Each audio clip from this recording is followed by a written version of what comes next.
Como atender uma criança com asma grave no pronto-socorro de forma prática e objetiva? Olá, eu sou Evandro Salgado, sou médico pediatra intensivista e aqui eu mostro para você como atender as crianças de forma segura. Mas antes, não esquece de deixar seu like, se inscrever no canal, ativar a notificação para a gente continuar fazendo mais conteúdos de qualidade e com embasamento científico. Então vamos lá. Bem, de forma bem prática e objetiva, eu vou direto ao ponto e eu só quero colocar a classificação do que seria uma asma leve, moderada e grave. Hoje eu vou focar na grave, que é o que mais pega pra gente na emergência, né? E eu quero propor para você um desafio, um caso clínico, como se estivesse chegando no teu plantão. E todas as informações que a gente se baseia hoje em dia, que tem mais peso científico, são as informações do GINA, que é a Iniciativa Global da Asma. Inclusive, eles deixam os documentos disponíveis para todo mundo e que traz o que de fato é de embasamento científico, que funciona e o que não funciona. Comparando a asma leve, moderada e grave, eu coloquei alguns dos critérios, tem mais critérios, mas esses são os mais importantes clinicamente para a gente avaliar.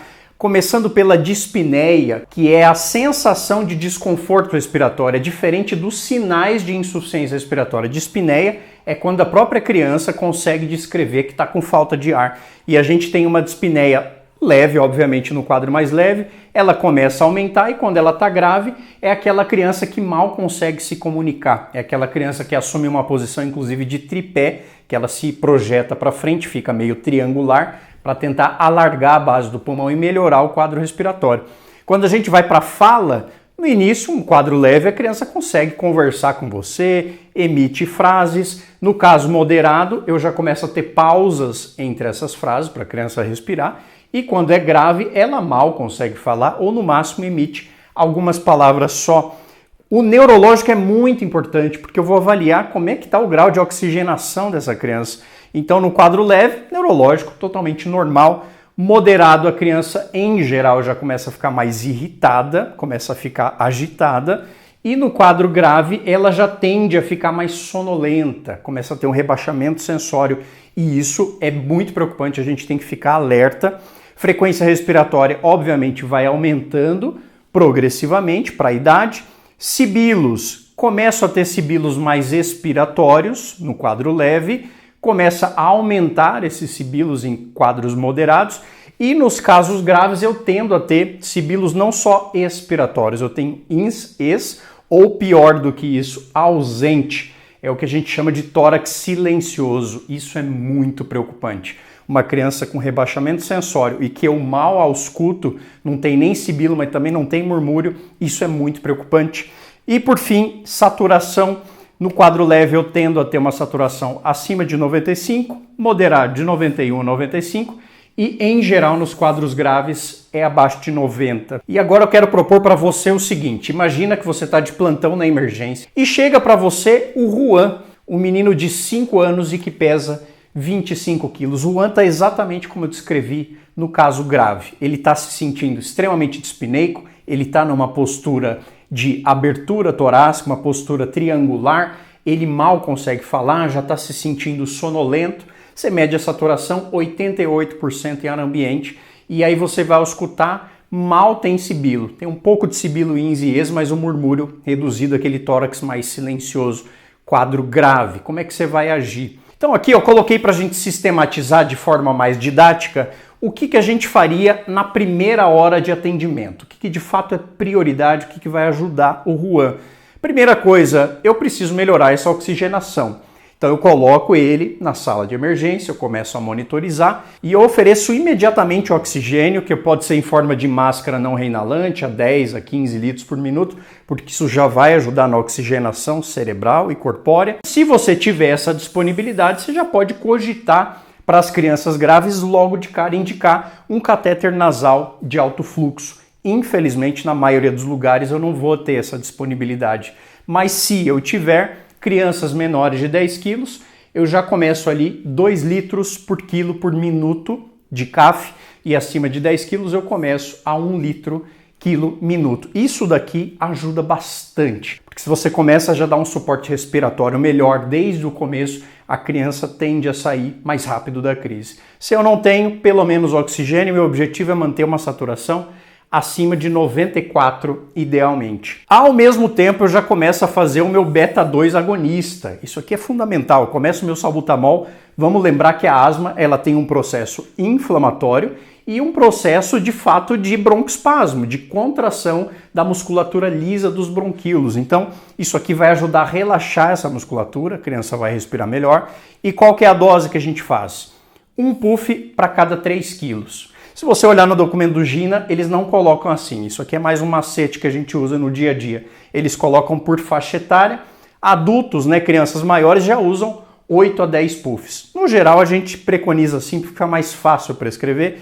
Então eu poderia já usar uma dose mais alta para ele, de 8 até 10 puffs, e eu faço ciclos de 20 em 20 minutos, 3 vezes. Então já faço logo com espaçador e máscara. Ele é um menino grande, se ele conseguir fazer direitinho, até pode ser sem a máscara, ele pode simplesmente inalar com a técnica correta. Lembrando, eu deixo um espaço de aproximadamente 1 centímetro do bocal, eu não coloco a boca dentro do aparelho, porque senão, quando eu fizer o aerossol, ele vai colar tudo na minha mucosa. Então eu dou uma distância, expiro todo o ar e na hora que eu aspirar, eu aperto o jato. Então eu faço isso 8 vezes. A criança que não consegue coordenar isso bem, a máscara, espaçador, aperto e deixo a criança respirar pelo menos 6 a 7 incursões. Ou você conta 10 segundos, já resolve. Enquanto o Juan está fazendo o seu beta-2, eu já prescrevo também o meu corticoide, porque isso aqui vai ajudar muito.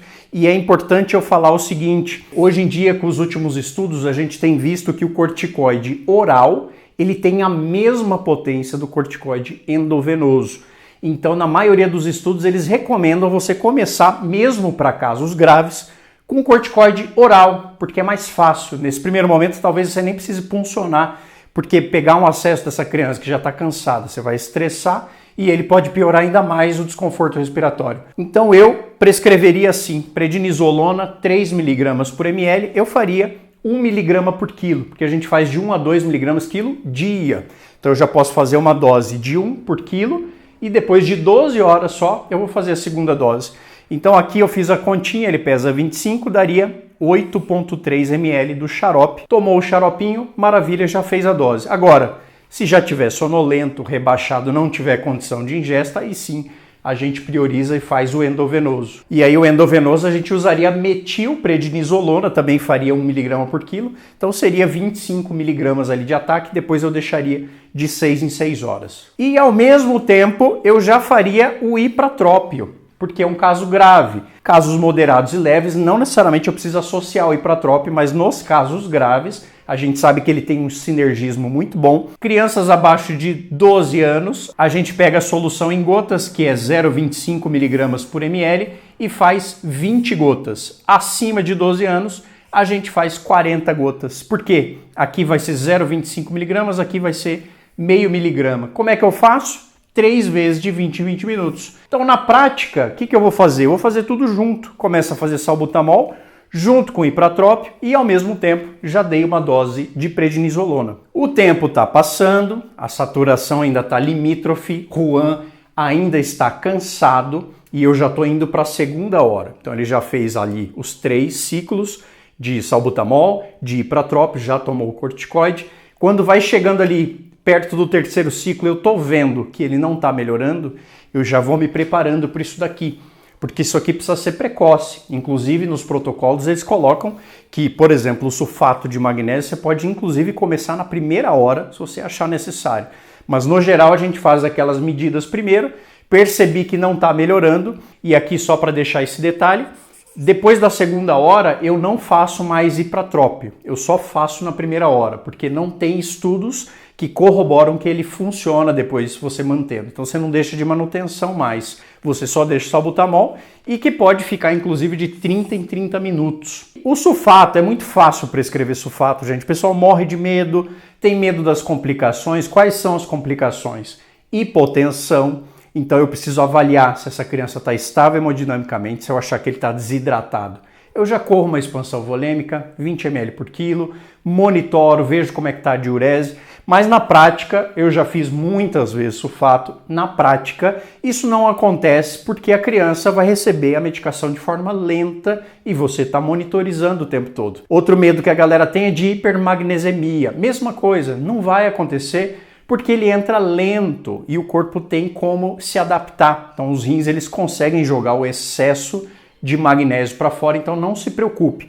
Isso daqui já está muito mais do que comprovado que ajuda a tirar mais rápido da crise, só que eu preciso entrar de forma precoce. Se eu entrar 3, 4, 6 horas depois que eu comecei o atendimento, provavelmente não vai dar resultado. Então eu começo aqui, ó. Pelugina, a dose recomendada é 50 mg por quilo na primeira hora e na segunda hora eu posso fazer mais metade da dose.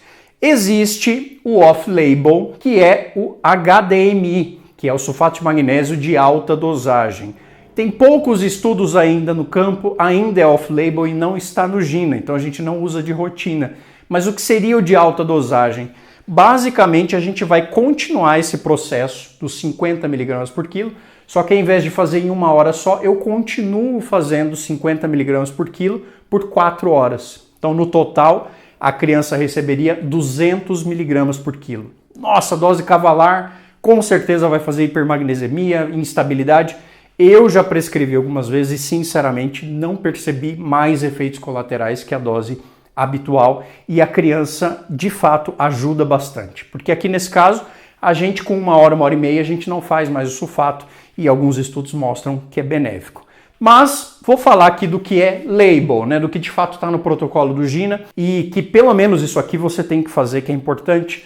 50 mg por quilo, o cálculo é muito fácil. Se eu tenho ali o sulfato de magnésio a 50%, eu pego o peso e divido por 10. Então ele pesa 25, dá 2,5 ml da ampola. Se eu não tiver os 50 e eu só tenho 10, você multiplica por 5, porque ele é 5 vezes menos concentrado, né? Então vai dar 12,5 ml, super fácil. E aí para eu diluir isso, basicamente eu faço a conta. Então eu pego lá 50, multiplico por 25 e eu cheguei nesse valor aqui, ó, 1.250 miligramas. E aí a concentração ideal gira de 10 a 20 miligramas por ml. Para quê? Para eu não ter risco de fazer flebite, para eu não inflamar a minha veia, para eu correr isso lentinho, de forma segura. Então vamos diluir, por exemplo, em 10, divide por 10 de novo. Então vai dar 125 ml para 2,5 de 50, ou se você for fazer metade, depois, né, 62,5 ml, que posso, obviamente, arredondar para um pouco mais, para 70 ml, por exemplo, sem problema algum. E aqui, enquanto está correndo a minha medicação, eu estou constantemente avaliando a criança e já me pergunto o que é fundamental. Será que é essa altura do campeonato? A criança que já recebeu esse tanto de puff, já recebeu dose de corticoide, já recebeu ipratrópio, não melhorou? Já está desconfortável, ainda não tem nenhuma resposta, será que eu não preciso começar a pensar na ideia de uma ventilação não invasiva? Será que eu não preciso entubar essa criança? Então talvez aqui esteja um erro que a gente não pode cometer. Eu não posso tardar em tomar essa decisão. Se eu percebi que eu já estou na segunda hora, quase indo para a terceira, já fiz 50 mg por quilo, já vou começar mais 25, não está melhorando? Não adianta eu ficar insistindo em dar um monte de beta-2, querer fazer mais corticoide venoso, não adianta. Você já fez a dose oral, você precisa dar suporte respiratório. Então é aqui que a gente não pode pecar. A criança não está bem, manda logo para a UTI e se você tiver disponibilidade já começa uma ventilação não invasiva ali no pronto-socorro mesmo. E por fim, uma pergunta que também muita gente faz é se eu preciso prescrever salbutamol ou terbutalina endovenoso. Será que eu preciso fazer? E sinceramente, também baseado em todos os estudos mais recentes, quando eles comparam a ação do inalatório com o endovenoso, é muito similar. Do mesmo jeito que é o corticoide oral e o corticoide EV, é muito similar. E aqui você tem mais efeitos colaterais, porque está entrando direto na veia, você vai dar mais taquicardia, mais tremores, eventualmente hipotensão. Então você tem que ter cuidado, porque isso aqui pode gerar uma instabilidade hemodinâmica. Então, na prática, se você otimizar bem os puffs, em teoria você não precisaria usar o EV. Então, em geral, a gente guarda isso aqui para quando a criança já está mais monitorizada, está piorando e está com dificuldade inclusive de fazer os puffs, porque eventualmente a criança está fazendo ventilação não invasiva. Então eu posso pensar assim, qual que eu uso, salbutamol ou terbutalina? São muito similares em potência de ação. Elas são praticamente a mesma medicação, que muda um pouco a disponibilidade, né? Então ultimamente a gente tem visto nas emergências mais o salbutamol, mas terbutalina também sempre foi muito tradicional e tem um efeito muito similar, inclusive a apresentação delas é a mesma, 0,5 mg por ml. Então, é o que você tiver disponibilidade na tua unidade, 0,1 a 1 micrograma por quilo minuto. Então, a dose é bem variável. No geral, a dose que começa a fazer mais efeito é por volta de 0,3 a 0,5 microgramas quilo minuto. Mas eu começo com uma dose mais baixa. Inclusive, alguns protocolos recomendam você fazer um ataque, mas eu particularmente não gosto de fazer ataque, porque o ataque você vai fazer aquela dose mais rápida e eventualmente você vai ter mais efeitos colaterais. Então, geralmente quando eu prescrevo, a criança já está fazendo inalatório e aí eu começo endovenoso de forma mais paulatina, mais devagar, para sentir melhor a criança, tá? Mas você poderia fazer um ataque, por exemplo, de 10 microgramas por quilo.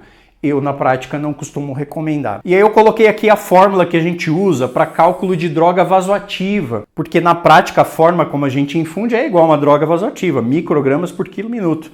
Então a gente faz a dose que a gente vai iniciar, vezes o peso, vezes 1,44, que é uma constante, estou transformando miligrama em micrograma, e horas em minutos. E aí eu divido pela apresentação da droga. Então já fiz a conta aqui, se eu for começar a 0,1, o peso é 25, 1,44 e divido por meio, que é a apresentação da droga. Eu cheguei em 7,2. Você pode fazer a continha aí para confirmar. Eu completo a minha diluição para 24 ml, porque meu objetivo é correr isso aqui em 24 horas. E aí nessa diluição, 1 ml hora deu 0,1 micrograma quilo minuto. O problema é que muitas vezes essa dose não vai ser suficiente. Vai passar ali 5, 10 minutos e eu quero aumentar um pouco mais. 0,1 não deu tanto efeito, vou passar para 0,2, vou correr 2 ml hora. Ainda não, 3, 4, 5 ml hora. Então, na prática, esse volume que eu tinha pensado que ele ia correr em 24 horas, ele vai acabar muito antes disso. Então, no geral, o que a gente faz são diluições um pouco maiores, só que mantendo essa mesma proporção. Então, uma sugestão, multipliquei por 3 os dois volumes ali, então 7,2 ficou 21,6 e 16,8 ficou 50,4. É só uma sugestão para a gente ser mais acadêmico, né? Números mais quebradinhos, mas na prática, por ser uma criança grande, você até pode arredondar esses números, não tem problema. Até para facilitar para a enfermagem, facilitar ali no preparo. Então, para eu finalizar, se você seguir esse protocolo à risca, de fato prescrever as medicações que tem embasamento científico, o que não está aqui é porque o GINA não recomenda mais como medicações baseadas em evidência. Então, no passado, se fazia, por exemplo, inalação contínua com Berotec. Berotec caiu em desuso, é uma medicação que traz muito efeito colateral e a gente sabe que o salbutamol inalatório tem um efeito muito melhor. Corticoide, eu preciso fazer o endovenoso num quadro grave. Não, hoje a gente sabe que o oral tem um efeito muito similar e eu posso começar pelo oral. Sulfato de magnésio é muito perigoso, tem que monitorizar a criança, não vou fazer. Poxa, você acaba perdendo o timing de fazer no começo do quadro e aí quem sabe você tem uma resposta mais rápida e a criança melhora mais rápido. Então, seguindo isso daqui, você vai dar um bom suporte para a criança. Agora, o que passar disso daqui, sinceramente, na prática, se a criança não está respondendo, não é mais remédio que vai fazer ela responder. Ela precisa de suporte ventilatório. Percebi que ela está ficando sonolenta, Glasgow já está abaixo de 8, tem instabilidade. Provavelmente eu vou precisar intubar essa criança. Ou no mínimo uma ventilação não invasiva para eu lavar esse gás carbônico que ela está retendo, melhorar a oxigenação e aí talvez eu não precise intubar. Mas eu não posso tardar a minha decisão. E se você chegou até aqui, não esquece de deixar um comentário para mim dizendo se você tem pego casos assim graves de asma, se você tem feito essas condutas ou se tem feito condutas um pouco diferentes. Conta para mim, eu quero saber a tua experiência. E não esquece também de encaminhar esse vídeo para os seus colegas médicos e acadêmicos de medicina para a gente espalhar informação de fato com embasamento científico e voltadas para a prática, tá bom? Eu te vejo no próximo vídeo.